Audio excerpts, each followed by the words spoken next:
Imagine this is you, standing in a cemetery, quiet, peaceful. The dead don't complain. They don't suffer. They're done. Then you see her, a pregnant woman walking through the graves. You see her swollen belly. You see hope, life, the future. Emil Cioran, the Romanian philosopher who spent his life staring into the void, saw something else. A corpse bearer. She's carrying death inside her, a future sufferer, another consciousness about to be sentenced to existence. And Cioran asks the question nobody wants to hear. What sin have you committed to be born, kid? What crime to exist?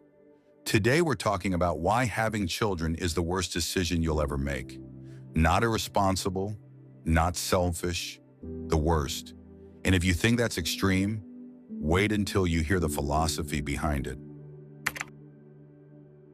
Here's what they don't tell you about having kids. You think you're creating life. Wrong. You're creating a sufferer. Cioran knew something most people refuse to see. Birth is never a gift, it's an imposition. You're taking perfect nothingness, total peace, zero pain, complete freedom, and you're ending it violently, brutally, without consent. You're dragging a soul into consciousness, into the boundaries of time, into the meat grinder of existence. The real, the unique misfortune to see the light of day. Think about that. The unique misfortune, not death, but birth. We've got it backwards. We fear death like it's the enemy, but death is the solution. Birth is the problem. Every person afraid of dying is really just carrying the trauma of being born. They're fleeing that original catastrophe, that first violation. We do not rush toward death. We flee the catastrophe of birth. So what exactly are you giving a child when you create them? The curse of knowing they'll die. Animals don't think about mortality. They just live. But humans, we're cursed with foresight. We know the clock is ticking. We know the end is coming. We spend decades dreading something that's guaranteed. The prison of time. Once you're born, you're trapped in duration. Every second passes and you can never get it back. Cioran describes lying awake at 3 a.m., watching the seconds tick by, thinking, why all this? Because I was born. You didn't ask for this. But here you are, counting the minutes of a life you never requested, the guarantee of suffering, not might suffer, will suffer. Pain is baked into existence. Disappointment is coming. Loss is inevitable. And the older you get, the more you accumulate. Cioran said it plainly. All is nightmare. Not life contains nightmares. Life is the nightmare. And when you have a kid, you're not giving them opportunity. You're sentencing them to this. Without trial, without their input, without any way out except the one exit nobody wants to take. You can't even claim you did it for them. They didn't exist to benefit from your decision. You did it for you. You did it for that 2 minutes fun, and they're the ones who'll pay the price. Men love to talk about legacy. I'm carrying on my name. My kids will remember me. Through them, I live forever. Cioran would laugh in your face. If it is true that by death we once more become what we were before being, would it not have been better to abide by that pure possibility? Let's destroy this fantasy piece by piece. Your kids aren't you. They don't continue you. They replace you. They've got your DNA. So what? DNA is chemistry. It's not consciousness. It's not the you that thinks and feels and experiences. When you die, you're gone. Completely. Your kids existing doesn't change that. At all. You're not creating something that lasts. You're just passing down mortality. Your kids will die too. And their kids. And theirs. You're not building immortality. You're just delaying the inevitable, spreading the suffering across generations. The paradox: if you need kids to make your life meaningful, your life has no meaning. You're admitting it. You're saying, I'm not enough, so I'll create a project to fill the void. But that doesn't create meaning. It just kicks the problem down the road. Your kid grows up asking the same question: what's my purpose? And if they answer having kids, they're just repeating your mistake, and their kids will do the same. Forever. That's not legacy. That's a pyramid scheme of meaninglessness. Sharon saw this. Having exhausted his appetites, the man who approaches a limit form of detachment no longer wants to perpetuate himself. Real men don't need genetic copies. They create actual things: article, ideas, businesses, discoveries, things that might actually matter. But passing on your genes, that's just biology tricking you into thinking you're important. And here's the gut punch. Your kids don't cure your existential crisis. They inherit it. Every parent having kids to find purpose is just outsourcing their emptiness.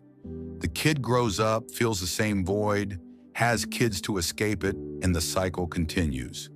Generation after generation, breeding to feel less empty, never realizing they're just multiplying the emptiness. Sharon asked, if I used to ask myself over a coffin, what good did it do the occupant to be born? I now put the same question about anyone alive. What good does being born do? Ever? Let's talk numbers. Cold, hard reality. You have a kid. What are you actually creating? Not potential, not a blank slate.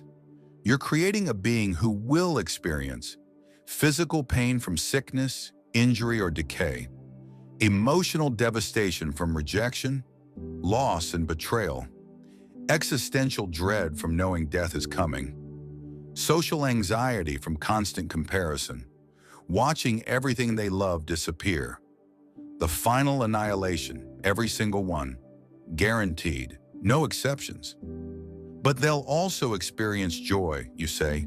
Will they? Here's what Corin has to say that you refuse to face. Pain dominates, not just in quantity, in quality. One moment of extreme pain can haunt you for decades. One moment of extreme pleasure, it's a memory by tomorrow. Chronic pain is unbearable. Chronic happiness, literally impossible.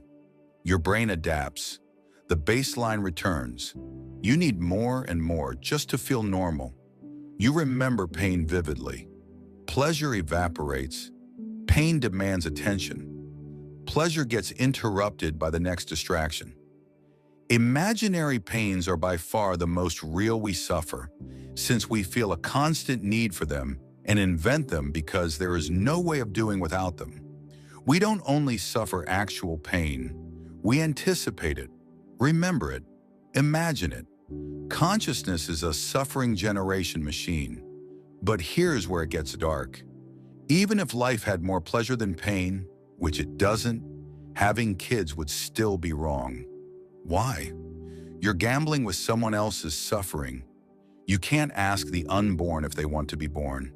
So you're making a decision that will affect them forever. The decision to exist without their permission. You're thinking, they'll probably be happy. But what if they're not? What if they're chronically ill, depressed, suffering more than they're thriving? You gambled, they lost. And there's no refund on existence. My vision of the future is so exact that if I had children, I should strangle them here and now. Not advocating violence, expressing logic. If you truly understood what awaits them, the suffering, the disappointment, the slow decay, the guaranteed death, wouldn't mercy be to spare them entirely? But there's an easier way. Don't conceive them. Not to be born is undoubtedly the best plan of all. The unborn don't suffer. The unconceived don't know pain. The non-existent never cry out against the cruelty of consciousness. Only the born suffer. Only the created know pain. And you'd be the cause. I long to be free, desperately free. Free as the stillborn are free. Freedom and fatherhood cannot coexist. The moment you create another consciousness, you stop being free. Period. Here's what happens. Your time dies. Decades of your finite life become structured around someone else's needs. Feeding schedules, school runs, soccer practice, doctor visits, parent-teacher conferences. Your schedule isn't yours anymore. Your money disappears. Hundreds of thousands, over 1 million for one kid to adulthood, redirected from your choices to their needs. Unlike real investments, this one never pays back. It only drains. Your options vanish. Where you live, school district decides.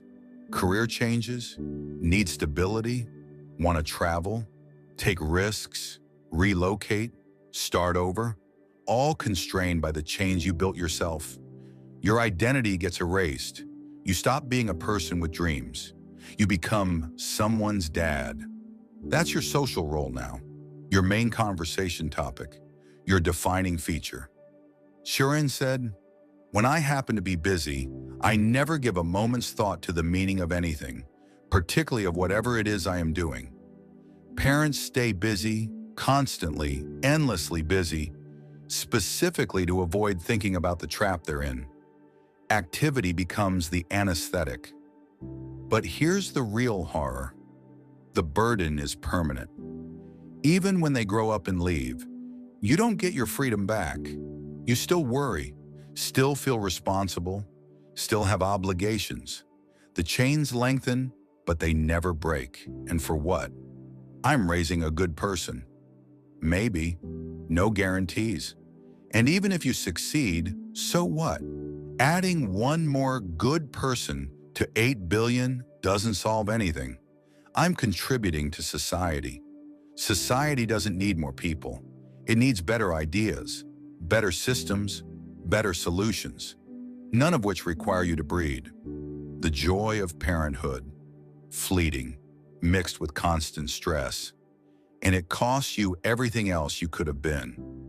Sharon saw through it all. Life is chaos. Why chain yourself to another being's suffering? Think about it. Really think. Why would you deliberately create constraints on your existence? Why manufacture responsibilities that will dominate decades of your finite life? Why chain yourself to another consciousness when consciousness itself is already such a burden? True freedom is refusing to reproduce, refusing to become a slave to biology's blind drive, refusing to sacrifice yourself to nature's trick disguised as personal choice. The enlightened man maintains optionality, keeps his freedom, refuses the trap. Here's the cruelest part. You love your kids, that's real, genuine, often overwhelming. But what does that love actually mean? It means watching them suffer while you're powerless to stop it. They get sick, hurt, rejected, disappointed, heartbroken, failed, and you stand there loving them, helpless. Every parent knows this agony. The first time your kid gets genuinely hurt and you can't fix it, the realization that you can't protect them from reality, the growing understanding that all your love is worthless against the structure of existence. Watching them suffer is the parent's silent punishment. You brought them here. You created someone you love. Now you watch them endure what you subjected them to, the full catastrophe of being alive. But it's worse than that, because deep down, you know the truth. You caused their suffering, not because you're a bad parent, because by creating them, you created the preconditions for every pain they'll ever feel. If they weren't born, they wouldn't suffer, wouldn't fear death, wouldn't experience loss, wouldn't struggle with the absurdity of existence. Every injury, every illness, every heartbreak, every moment of despair, it all traces back to one decision, your decision to make them. And you can't claim you did it for their benefit. They didn't exist before. They had no interests, no preferences, no well-being to enhance. So why did you do it? You did it for yourself. You wanted the experience, wanted to feel needed, wanted to fulfill expectations, wanted to create meaning for your life, wanted someone to love you, wanted not to be alone. All selfish reasons to create a being who will suffer. Chorin understood, this is where love becomes cruelty, not through malice, but through the nature of existence itself. You love them, and that love makes you acutely aware of their suffering, suffering that wouldn't exist if you hadn't created them. True compassion is refusing to bring life into pain. Think about what compassion actually means. Recognizing suffering and wanting to prevent it. If you had genuine compassion for your potential child, you'd spare them. If you truly cared about their well-being, you wouldn't create the conditions for their suffering in the first place. The compassionate choice is non-creation. The loving choice is not making someone who needs love because they're suffering. Antinatalism isn't hatred of children. It's pity for them. Such profound pity that you refuse to subject them to existence at all. The parent says, I love my children so much. Chorin asks, then why did you create them? Time to go all the way down. Life is a wound that never heals. Not life has wounds. Life is a wound. Existence itself is the injury, and consciousness is what prevents it from healing, because consciousness means being aware of the wound constantly, feeling it, unable to forget it, unable to escape it. Chorin isn't being poetic. He's describing direct experience. Consciousness is much more than the thorn. It is the dagger in the flesh. Every moment of awareness is violence against yourself. To be conscious is to know you're suffering, to know you're dying, to know nothing matters, to watch time consume everything, to feel the absurdity without exit. Most philosophy tries to find meaning despite this. Yes, life is hard, but... And then they list reasons. Love, beauty, achievement. Chorin rejects it all. Those aren't answers, but distractions. Ways to avoid the fundamental emptiness. And this leads to his moral claim. If life is fundamentally suffering without purpose, creating new life is wrong. Simple logic. Would you create a situation where someone suffers terribly for no reason?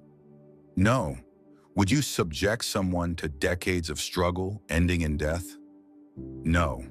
Would you curse someone with consciousness they never wanted? No. But that describes every human life, including any child you create. To refuse to create life is the only way to reduce suffering. This is antinatalism's core. Chorin saw it clearly. The most compassionate thing you can do is not have kids, not because you hate them, because you understand what existence costs. I do not forgive myself for being born. It is as if, creeping into this world, I had profaned a mystery, betrayed some momentous pledge, committed a fault of nameless gravity. If Chorin can't forgive himself for being born, something he didn't choose, how could he justify deliberately bringing someone else into the same trap? He couldn't. To have committed every crime but that of being a father. Out of all possible moral failures, the one Chorin refused was fatherhood, because to him, creating consciousness was the greatest crime. Not from malice, from understanding. He knew that birth isn't a gift but a curse. Existence isn't a blessing but a burden. Consciousness isn't a miracle but a tragedy.